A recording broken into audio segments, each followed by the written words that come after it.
policial que abriu a porta da cela de Lula. Essa é uma história verídica e emocionante. Fica até o final e depois compartilha muito. Durante 580 dias, um policial federal abriu a mesma porta, todos os dias, sem exceção. Atrás dela estava o preso mais famoso do Brasil, Luiz Inácio Lula da Silva. O nome do policial era Jorge Chastalo. Sua missão era simples, vigiar e cumprir ordens, nada mais. Mas existe uma frase que ele disse anos depois que mudou completamente a maneira como eu enxerguei essa história. Jorge não viu apenas um presidente preso, ele viu um homem. E houve dias em que precisou abrir aquela porta carregando notícias que nenhum ser humano gostaria de entregar. Quando Lula chegou à superintendência da Polícia Federal em Curitiba, o Brasil inteiro parecia já ter decidido quem ele era. Uns viam um herói, outros viam um criminoso. Jorge não tinha esse luxo. Enquanto o país discutia do lado de fora, ele trabalhava do lado de dentro. Nos primeiros dias, quase não havia conversa. Era apenas o necessário. Bom dia, boa tarde, boa noite. Mas o tempo faz uma coisa curiosa. Ele vai arrancando os rótulos. Depois de alguns meses, Jorge já não via apenas um preso. O senhor virou você. Vi um homem que lia durante horas, que falava dos filhos, dos netos, da mãe, que agradecia um café, que chamava os agentes pelo nome. Sem perceber, a convivência começou a fazer aquilo que manchetes nunca conseguem, mostrar a pessoa por trás do personagem. Até que um dia o telefone tocou. Poucas palavras. Do outro lado do telefone, uma voz seca comunicou: o irmão dele morreu. Jorge respirou fundo, pegou as chaves, caminhou pelo corredor e parou diante da porta. Girou lentamente a fechadura e entrou. Lula levantou os olhos do livro, sorriu discretamente. Ainda não sabia que sua vida mudaria naquele instante. Jorge permaneceu alguns segundos em silêncio. Depois falou: presidente, seu irmão Vavá faleceu. Não houve gritos, não houve revolta. Houve apenas um irmão tentando acreditar que nunca mais veria outro irmão. Naquele instante, não havia presidente nem condenado. Havia apenas um homem recebendo uma das piores notícias da sua vida. Lula fez um único pedido: ir ao velório, abraçar a família, olhar uma última vez para o rosto de Vavá e fazer aquilo que qualquer ser humano faz quando alguém que ama parte desse mundo: dizer adeus. Mas o pedido foi negado. A justificativa falava em riscos de segurança, de manifestações, de confrontos. Talvez todos fossem reais. Mas quanto vale o último abraço entre dois irmãos? Enquanto a família enterrava Vavá, ele permaneceu dentro daquela cela. E Jorge permaneceu do lado de fora, sem poder fazer absolutamente nada. A dor não escolhe lado.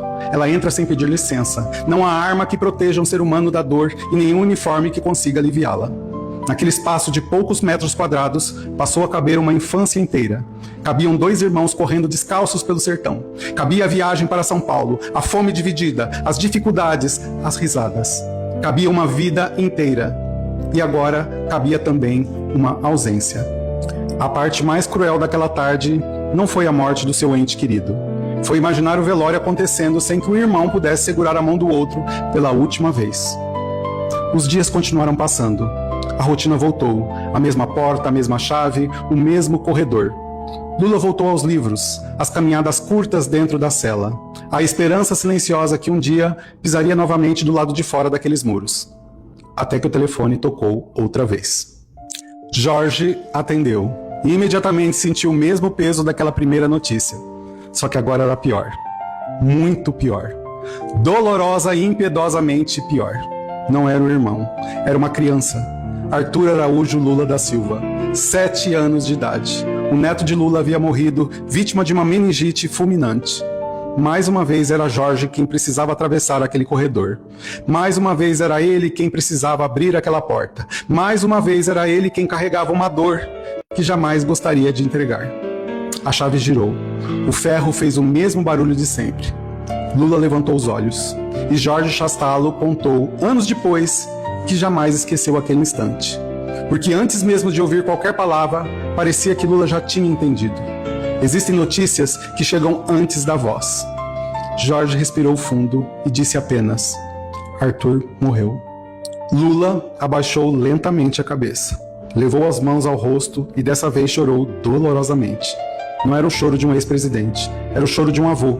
O choro de quem sabe que nunca mais ouvirá aquela risada, nunca mais ganhará um abraço, nunca mais verá um menino correr ao seu encontro. O choro de quem tem a certeza de que esse não deveria ser o curso natural da vida. Um pai ou um avô jamais deveria enterrar seu filho ou seu neto. Naquele momento, a prisão desapareceu, a política desapareceu, o Brasil desapareceu. Restaram apenas 2 homens, um tentando sobreviver à pior notícia de sua vida e outro assistindo àquela dor sem poder fazer absolutamente nada. Naquele dia, a justiça foi um pouco menos impiedosa. Autorizou Lula a sair para o velório do neto. Foi uma despedida rápida, sob forte escolta, sem discursos, sem bandeiras, sem política. Apenas um avô indo dizer adeus a um menino de 7 anos. E foi exatamente naquele instante que Jorge compreendeu uma verdade que carregaria para sempre. Você pode prender um homem, controlar seus passos, fechar todas as portas, mas jamais conseguirá prender o amor que ele sente pela própria família. Os 580 dias terminaram. Aquela porta deixou de fazer parte da rotina de Jorge Chastalo. As chaves voltaram para o chaveiro. O corredor ficou para trás. Mas algumas histórias não ficam. Elas acompanham a gente para sempre. Anos depois, Jorge concedeu uma entrevista. Muita gente esperava ouvir histórias sobre política, investigações e sobre um ex-presidente preso. Mas o que ficou gravado na memória daquele policial não foram discursos, foram lágrimas e silêncios. Foram 2 notícias que ele jamais gostaria de ter entregado. Mais tarde, Jorge declarou publicamente seu voto em Lula. E muita gente resumiu aquilo à política. Estavam todos olhando para o lugar errado. A explicação se encontra na convivência. Porque é impossível passar 580 dias olhando diariamente para um ser humano sem descobrir que nenhuma manchete consegue contar uma pessoa inteira. Jorge entrou naquela prisão para vigiar um preso. Saiu carregando uma história. E essa história talvez diga muito mais sobre nós do que sobre ele. Vivemos uma época em que julgamos pessoas por um vídeo de 15 segundos, por uma frase, um título, uma postagem. Mas a convivência, essa não cabe na internet. Ela exige tempo, olho no olho, silêncio, humanidade. Jorge saiu daquela prisão diferente de como entrou. Não porque mudou de profissão, nem porque mudou de uniforme, mas porque descobriu uma verdade que vale para qualquer ser humano. Antes de qualquer cargo, existe um filho. Antes de qualquer ideologia, existe um irmão. Antes de qualquer eleição, existe um avô. E nenhuma prisão, nenhuma sentença, nenhuma disputa política jamais será maior do que a dor de perder alguém que se ama. No fim, Jorge não abriu apenas uma porta durante 580 dias. Sem perceber, abriu também uma janela. Uma janela que nos lembra que antes de escolher um lado, devemos tentar enxergar o ser humano. Porque opiniões dividem, mas a dor, essa sempre nos torna iguais. Durante a pandemia, milhões de brasileiros viveram um sofrimento parecido. Pais morreram sem abraçar os filhos. Filhos não puderam segurar a mão dos pais. Maridos, esposas, avós, todos descobriram a mesma dor. A dor da despedida interrompida. A dor de não conseguir dizer eu te amo, espera mais um pouco, obrigado por tudo, ou simplesmente adeus. Essa história não pertence apenas a Lula. Ela pertence a qualquer pessoa que já perdeu alguém. Porque o luto não tem partido, a saudade não vota, a lágrima não escolhe ideologia. Ela apenas cai. No fim, Jorge Chastalo entrou naquela prisão acreditando que abriria uma porta durante 580 dias. Mas sem perceber, ele abriu outra. A porta que separa o julgamento da compreensão.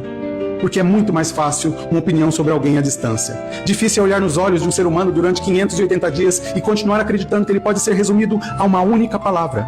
E nenhuma sentença, prisão ou disputa política jamais deveria ser maior do que o direito de um ser humano de viver o último adeus. E nos 580 dias em que o Lula ficou preso lá, ele teve um ouvido principal. Uma pessoa com quem ele diariamente dividia a agonia, as pequenas alegrias, as preocupações e os planos de um dia sair dali, se candidatar novamente e ser eleito pela 3ª vez presidente da República. Eu estou falando do agente da Polícia Federal, Jorge Chastalo. Eu nunca imaginei, logo, eu nunca imaginaria que eu seria um dia chefe, responsável por uma carceragem, e que nessa carceragem estaria preso um ex-presidente da República, que é um grande defensor do pensamento progressista no Brasil e importante para o mundo todo, né? Não tenha dúvida, o momento mais terrível para ele, e eu acredito que um dos momentos mais terríveis da vida dele foi a perda do neto dele, né? A minha curiosidade principal com ele era assim, eu queria entender exatamente isso, como que uma criança sai de uma pobreza miserável e se torna um presidente da República. Ele disse assim para mim um dia, ele falou assim, considerando o que está acontecendo agora, que estão querendo arranhar minha biografia, que foi construída com muito sacrifício, eu vou sair aqui da cadeia e vou voltar a ser presidente desse país.